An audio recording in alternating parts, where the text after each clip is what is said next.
whatever conversation I'm having here with everyone is not based on inshallah relationship. I want people to get into relationship with the intentions of spending the rest of their lives with them. So it's not a joke. She's putting her defenses on. She knows what she has done is wrong. And instead of owning up to it and then coming for a conversation, knowing very well that you've gone through the phone, she's trying to foam. Raping children. Classified. Let me just keep quiet. He's a man and every man cheats. Say, hey, Jesus, Jesus, Jesus.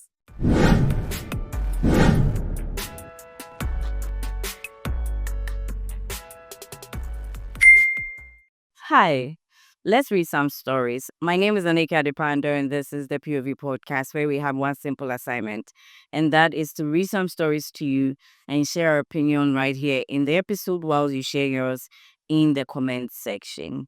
If you haven't subscribed, please do subscribe. Now let's get into the mantra for the show.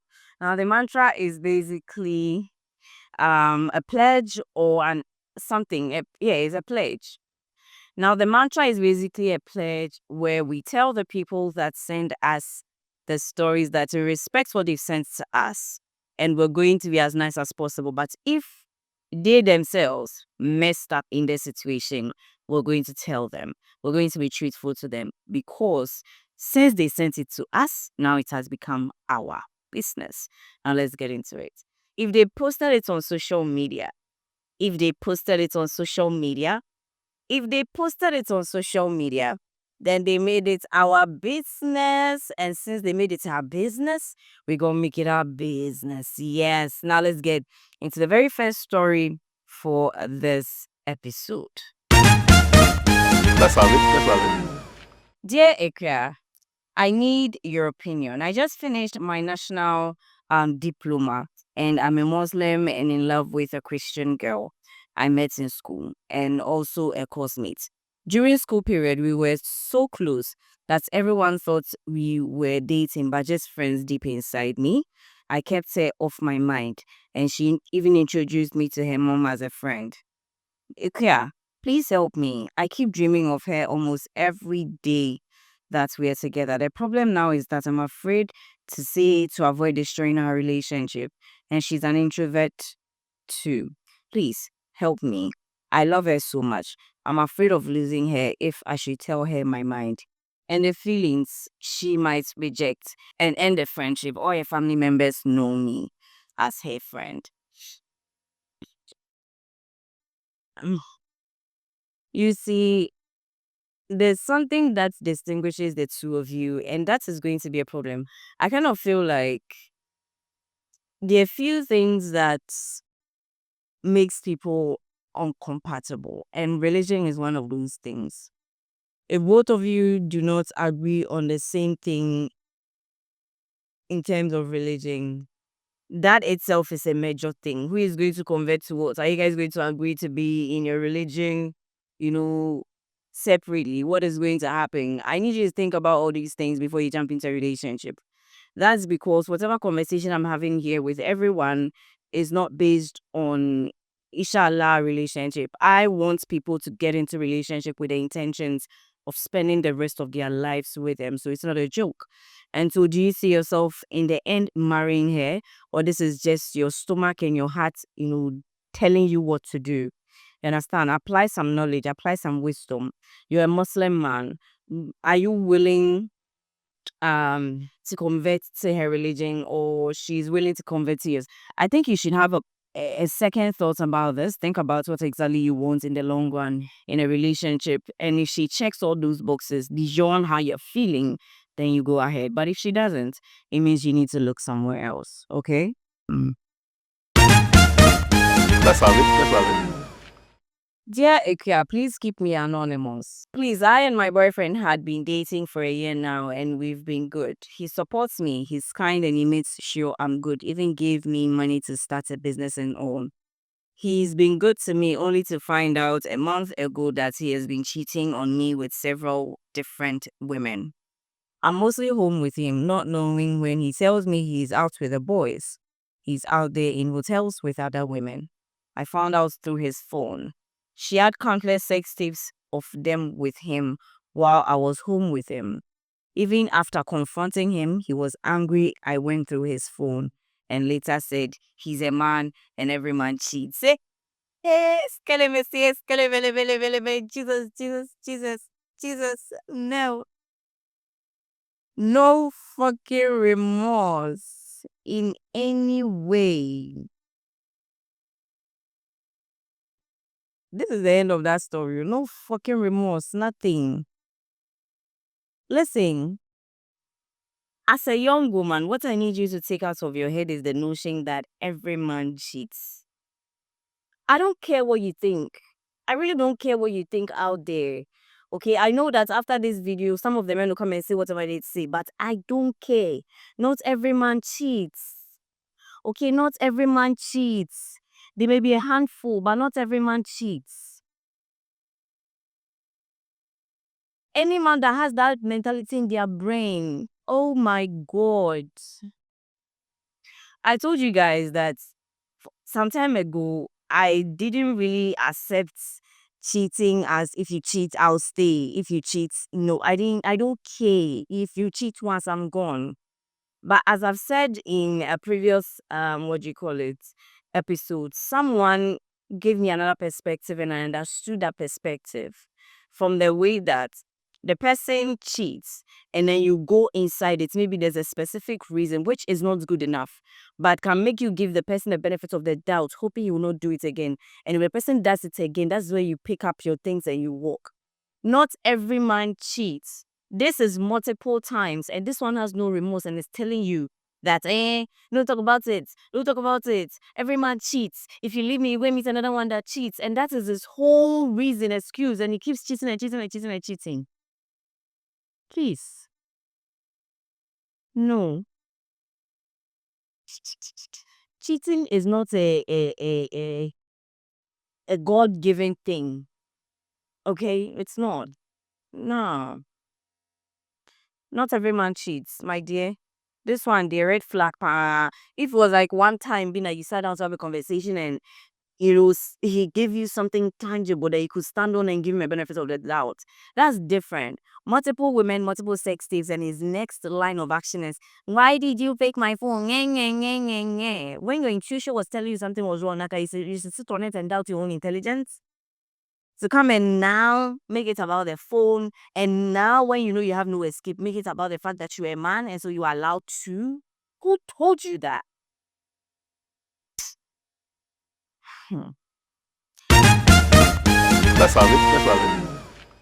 Dear Ikea, I would love to get your response on this issue. So I've been in a relationship with this lady for a very long time, and just a few days ago, a phone was with me and I accidentally opened a chat. Guess what I found? This lady had been flirting with a man for quite a long time, an older enough to be her uncle or big brother kind of man. But that wasn't my problem because I've been flirting too. The problem here is I left the chat on the phone unintentionally. So she found out that I've seen everything, but since that day, she hasn't been responding to me like she used to. And the funny thing is, she doesn't even talk about it.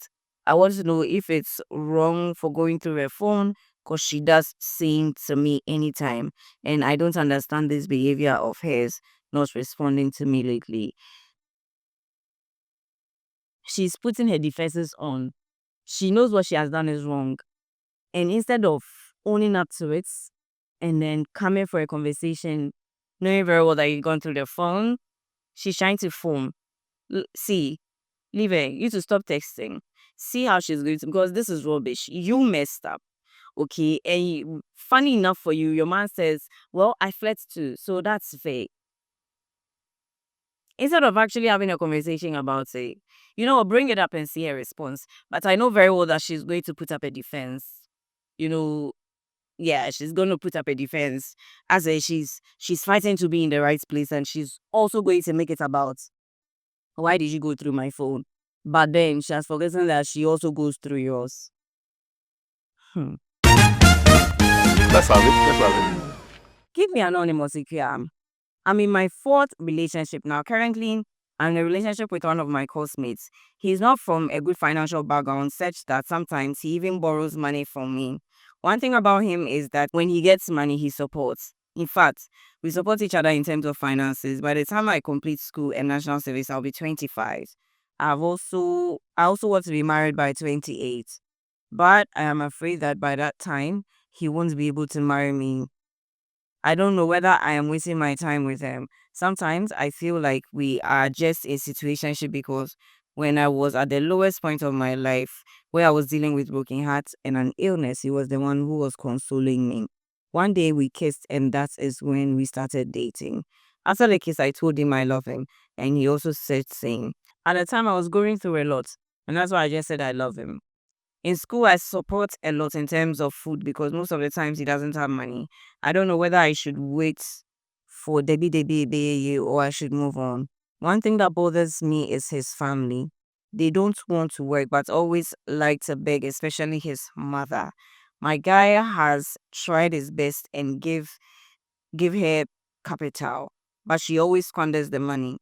Owing it owing to all these, I am even scared to marry into such a family because I feel like even if we're able to make it, we both will never have peace due to family burden. Mm.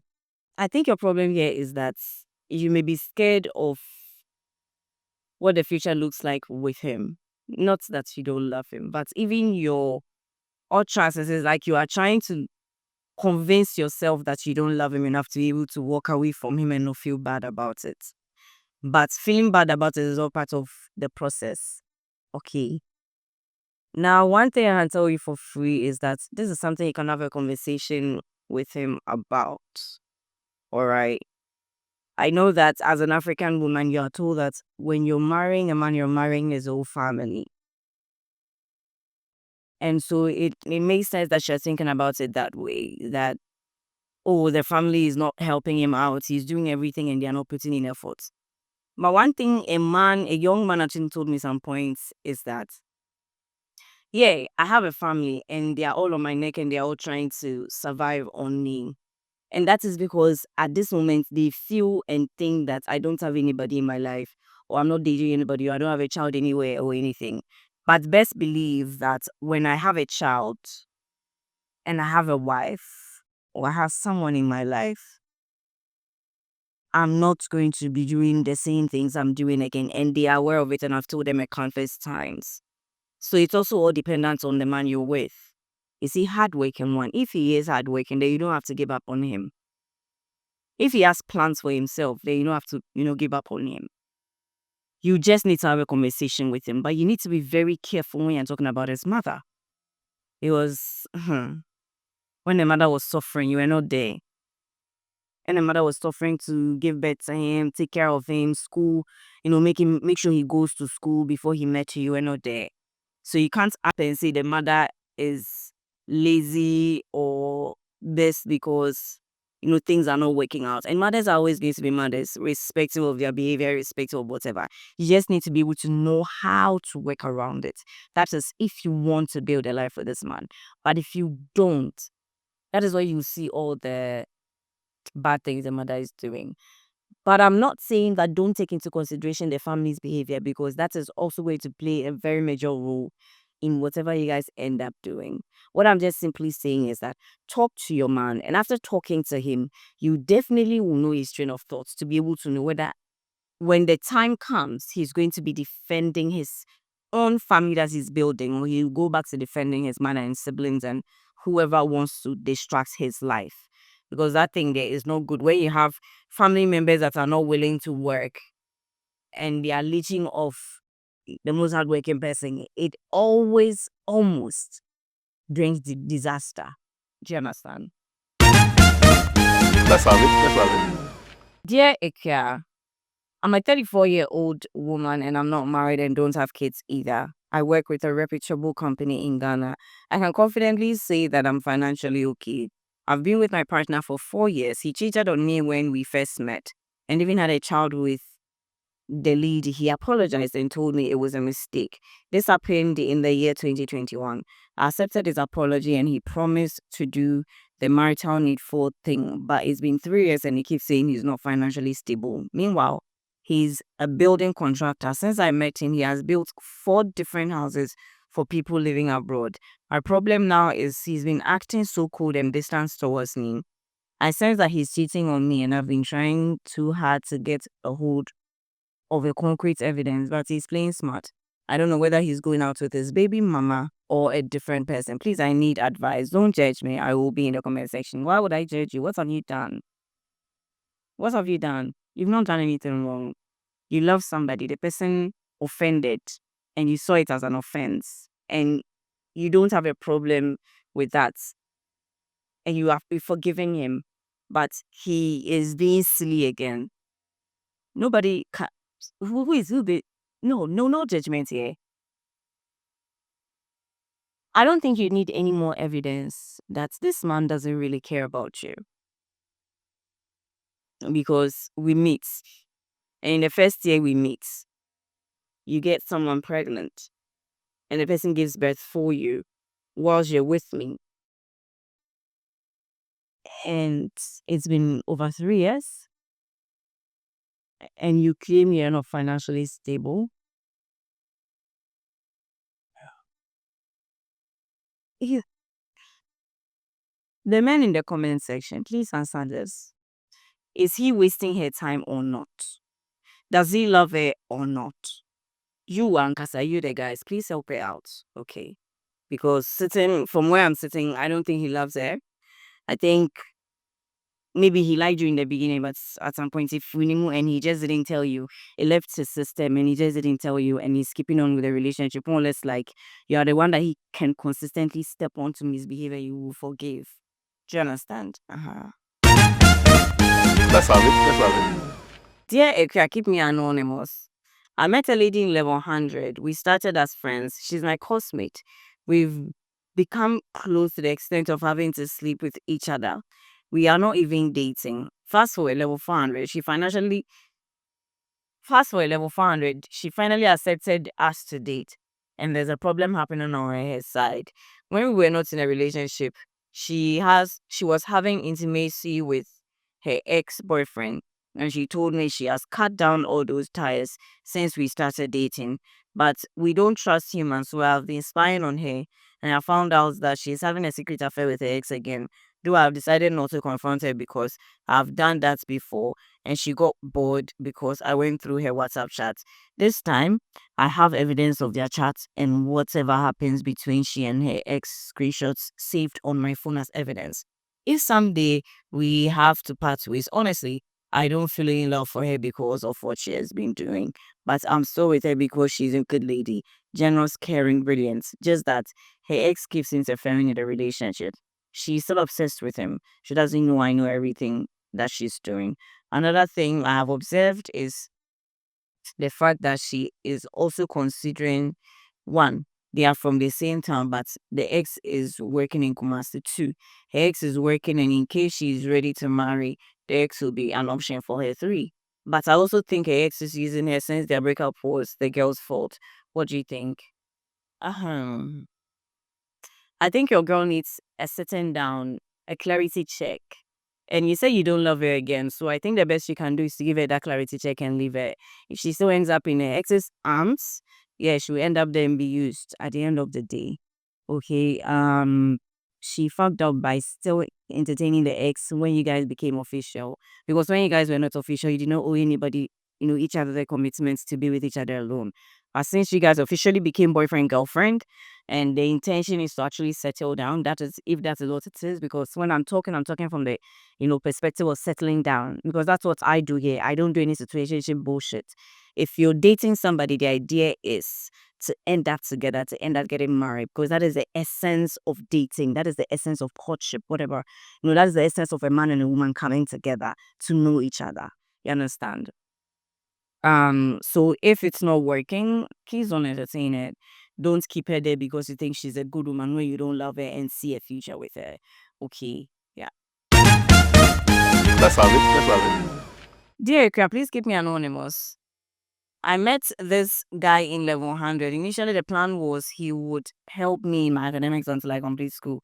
Along the line, we got attached and started sleeping together. Now, this guy helps me in any ways he can. He provides for me and treats me like his girlfriend. But the problem is, he hasn't asked me out. When I asked him, he said he isn't mentally and financially capable of having a relationship. I'm really into this guy. I don't know if I should leave him or stay till he's ready. He also doesn't understand why we need to put titles on what we have. I don't know what to do because I don't want to lose him and I don't know how to move on. It's been 2 years now and it's the longest attachment I have had with someone. Please, I need your opinion. Listen, like I said with the other story, I don't deal with any situationship bullshit here. If he's not ready to put a title on it, then it's you. It's not like he doesn't want it to. I recently learned that when you're with somebody and the person, you guys are getting intimate, you guys are getting sexual, you guys are talking on a daily basis, and this guy still goes ahead to tell you that I really don't know how to do, I don't want us to put a title on it. What if the title destroys what we have? That's a lie.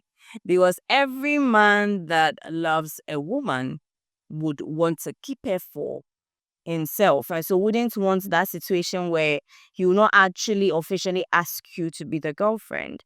And then Ochna Simbiba, they tell him that, but you never asked me out. We are not officially dating. He wants to be able to have that bragging rights. And this is my girlfriend. Every man that likes you. Okay. So if he's not putting a label on it, he doesn't really like you. You can keep on having a casual relationship with him by being high, but don't get intimate with him again.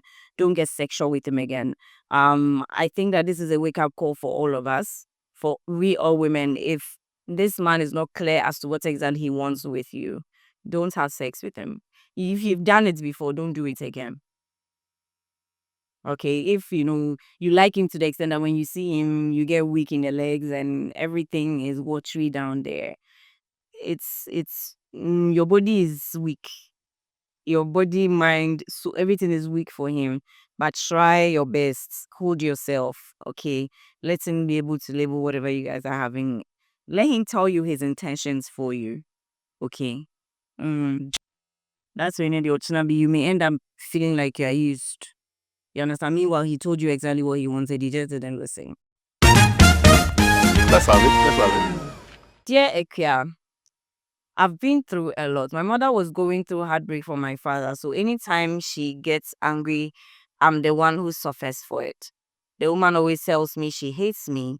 She uses cutlass, more broom to beat the hell out of me anytime she's upset. All this got me really scared of her. She had never mentioned my name before. She calls me, hey, madam, the evil secretary and many more. Fast forward.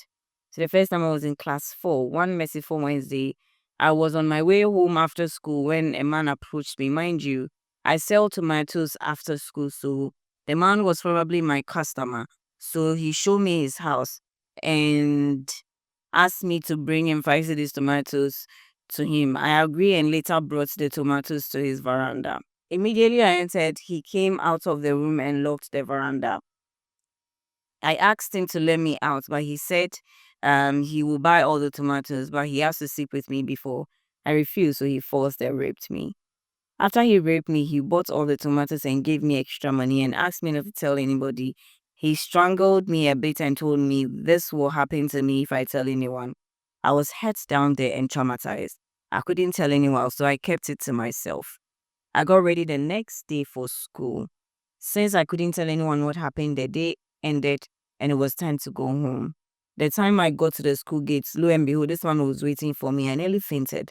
He took me to his house and raped me again. He raped me many times. So immediately I got to class 5, I would dress up from home and go to the bush and sit there. This went on for 3 months before the school informed my mom. That day was my funeral. She beat the living daylight out of me. She made me stay home for 2 years and I pleaded with my mother to send me to public school nearby and she agreed. Mind you, my grandmother was in the same house with us. But if she talks about how my mother is treating me, they will use me as kin to beat her too. So ask her to stay out of my businesses. And I never saw the man again. I don't even know the area he stays to sell. Fast forward, I go to classes and realize white stuff coming out of my vagina every day. I live with it for a long time now. I know STD, but the money I make from selling is not enough to go to a big hospital. I've been treating it for years and now it's not going. I need help. I have a lot to say about this, but my camera battery is low. My dear, at this point, you need to go see a gynecologist.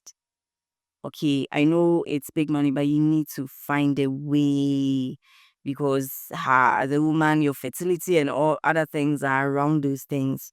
So please, okay, text me again if you see this story. Let's see what we can do. Raping children. Class 5. Let me just keep quiet.